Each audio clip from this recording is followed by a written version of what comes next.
Antes do julgamento ser suspenso em abril do ano passado, 6 dos 11 ministros já haviam se manifestado contra a doação de empresas para campanhas. O ministro Gilmar Mendes lembrou que a Constituição ainda não trata da questão, proíbe apenas doações de governos ou organizações estrangeiras. O ministro fez referência à eleição de 89, quando a doação de empresas era proibida e foi eleito Fernando Collor, depois acusado por Caixa 2. Citou a presidenta Dilma e disse que o PT é incoerente por defender o financiamento exclusivo. Só funciona a ideia do financiamento público com lista fechada.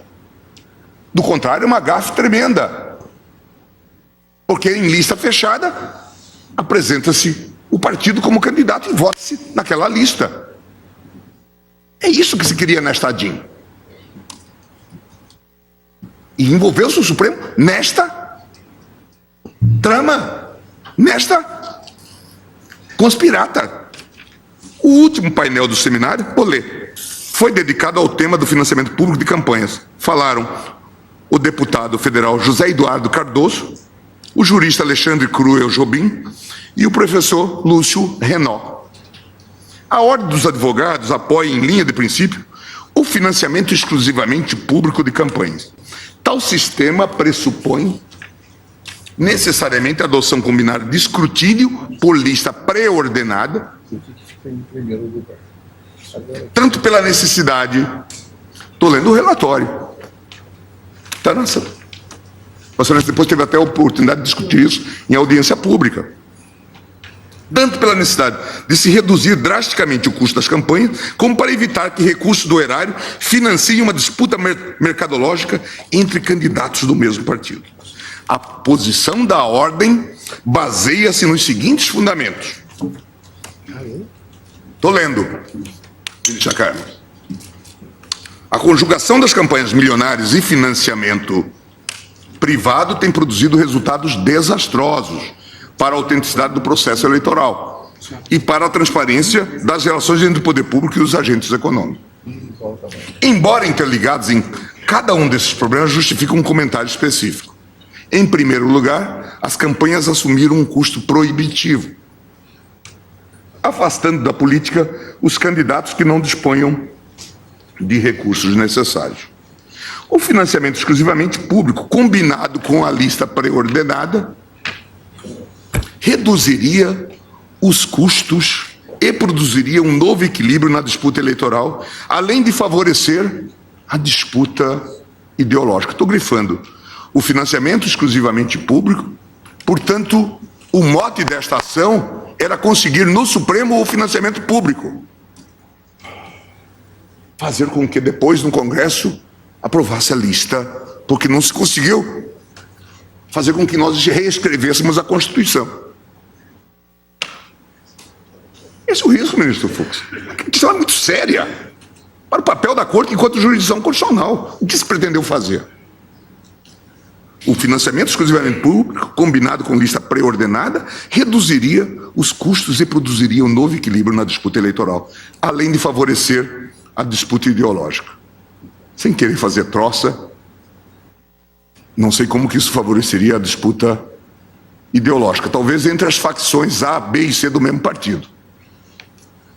Em segundo lugar, a influência dos agentes econômicos na arena parlamentar seria reduzida, afastando-se o risco de que as doações de campanha venham a se converter em favorecimentos indevidos por parte do poder público.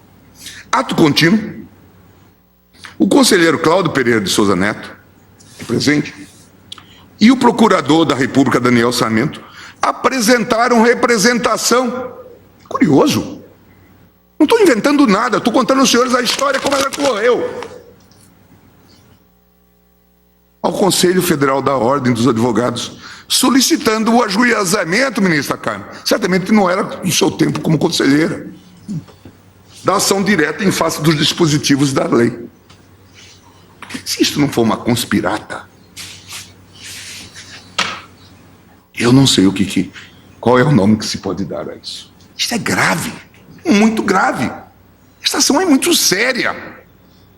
Por que ela não foi proposta pelo próprio partido? Porque o partido que mais leva vantagem em razão da mais-valia e dos métodos utilizados para captar recursos das empresas privadas, agora, como Madre Teresa de Calcutá, defende o encerramento das doações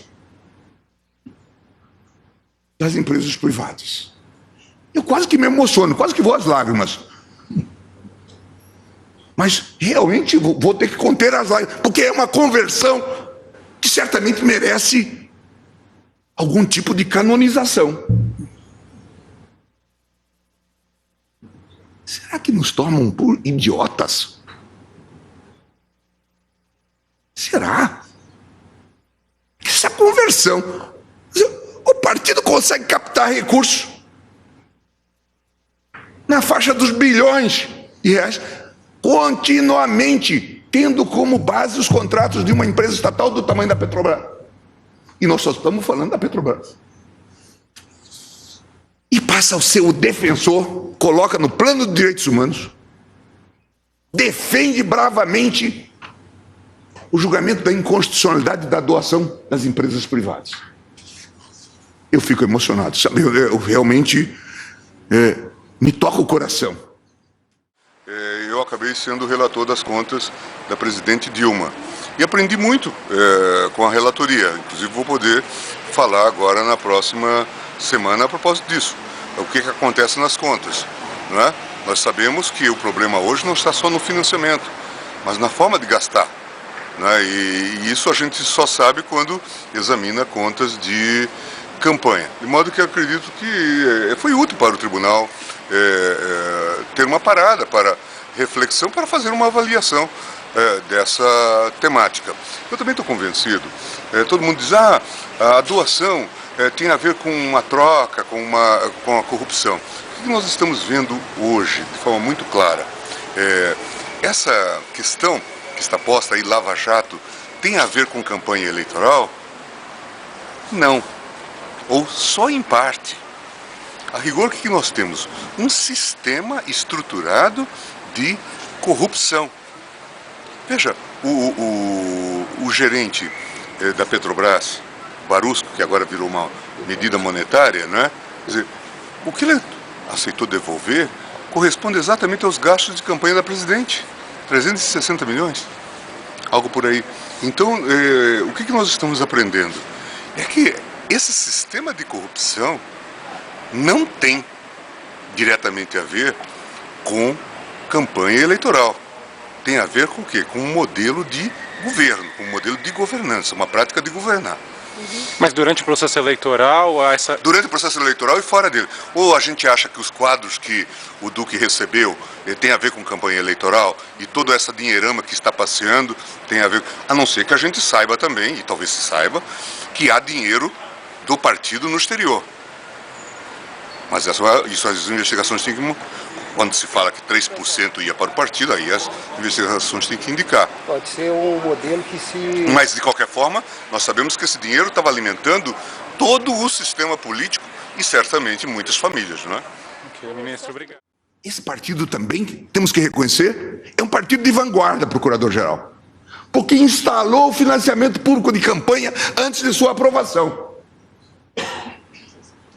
Claro, recursos de estatais diretamente para o partido.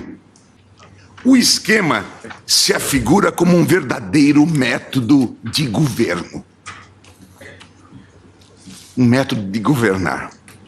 De um lado, recursos do Estado fluiriam para as forças políticas, de outro, financiariam a atividade político-partidária e de campanhas eleitorais.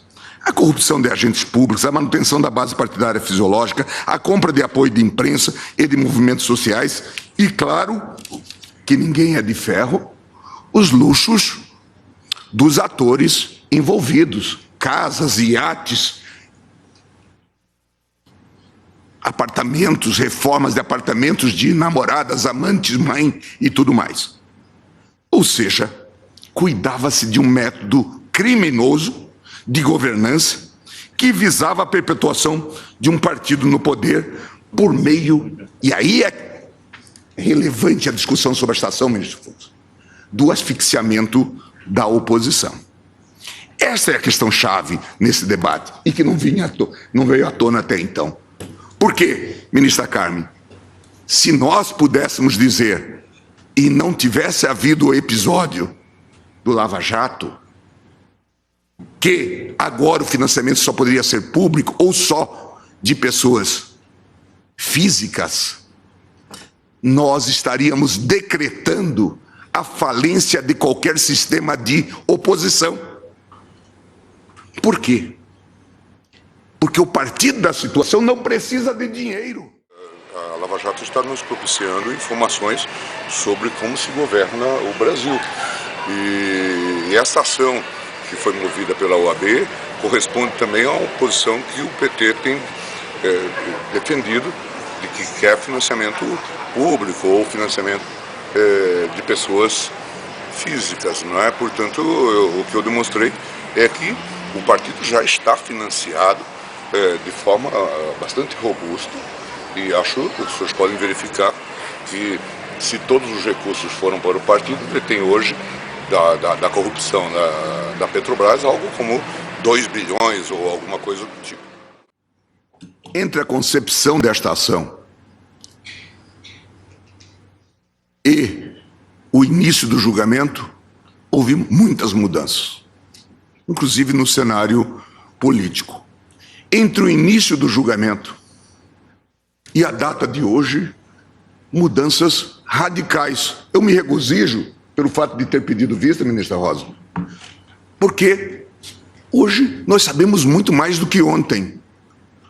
Basta ver as revelações, e veja, nós não estamos sequer na posição do ministro Teori, mas as revelações que vêm pela mídia dessa operação Lava Jato, que dá a dimensão da corrupção do aparato estatal brasileiro. E é preciso entender isto. E, claro, isto tem parte a ver só com o financiamento do sistema político-eleitoral. Na verdade, tudo está a indicar um modo de governança em relação a só uma empresa, a empresa maior, era a maior empresa do Brasil, a Petrobras. E as revelações são chocantes quando se diz que 3% deveria ser vertido para o partido político, permanentemente, de cada contrato da Petrobras, ministro Fux. Isto nada tem a ver com campanha eleitoral, tem a ver com o sistema político em geral, com um modo de administrar. Mas eu passo a isso. O ministro Celso de Mello, do alto dos seus 44 anos de serviços relevantes prestados ao país, qualificou o esquema apelidado de mensalão como a grande vergonha da nossa história política, na ação penal 470.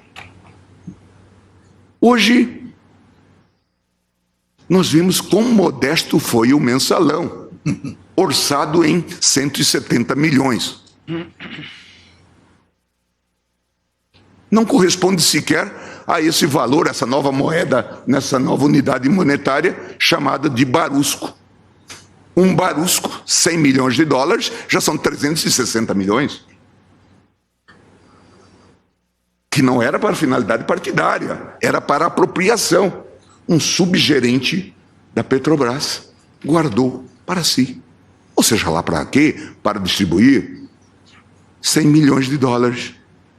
Veja, muito mais do que o mensalão.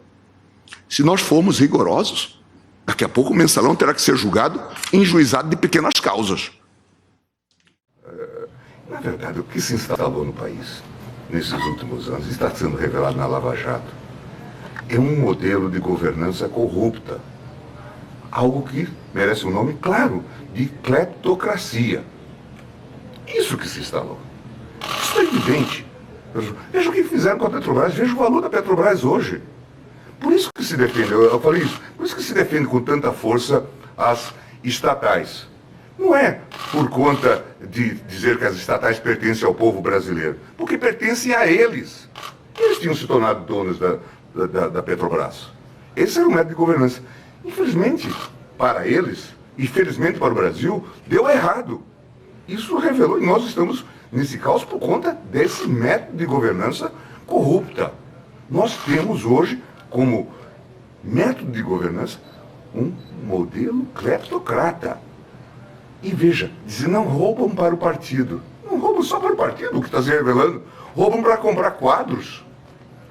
Isso lembra muito o encerramento do regime alemão, da antiga DDR, quando se descobriu que os quadros dos partidos tinham dinheiro no exterior. Todavia, conforme visto, o sistema precisa evitar que os partidos confundam-se com o próprio Estado, ou que o partido confunda-se com o Estado. Pois esta prática revelou-se a mais perversa no curso da história recente, gerando regimes autoritários e totalitários, à esquerda e à direita, dos mais violentos que a humanidade já teve notícia. Um interlocutor político importante me disse esses dias, tentando resumir as apreensões do momento, disse: ministro Gilmar, homem de elevada estatura e de grande responsabilidade política. Ladrões de sindicatos transformaram o país num sindicato de ladrões.